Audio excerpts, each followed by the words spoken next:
Hey everyone! Are you trying to buy Robux but it's not working on your Android phone? Don't worry, in this video, I'll show you how to fix the can't buy Robux problem. Let's fix it. Solution 1. Check Google Play payment method. Robux purchases on Android go through Google Pay. Make sure your card is valid and you have enough balance. To check, open Google Play Store. Tap your profile picture at the top right corner. Go to Payments and Subscriptions.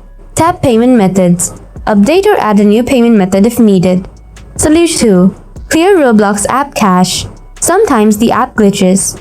Go to Settings on your phone. Then tap Apps. Next, tap See All Apps. Find Roblox and tap it.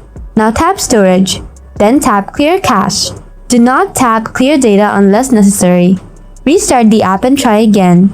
Solution 3. Try buying from the browser. If the app isn't working, open Chrome or any browser on your phone. Then search for www.roblox.com and log in with your email and password. After that, try purchasing Robux from the website. Sometimes, the website works when the app doesn't. And that's how you fix this problem. If this video helped you, like and subscribe. Comment your error message below. Thanks for watching and I'll see you in the next video.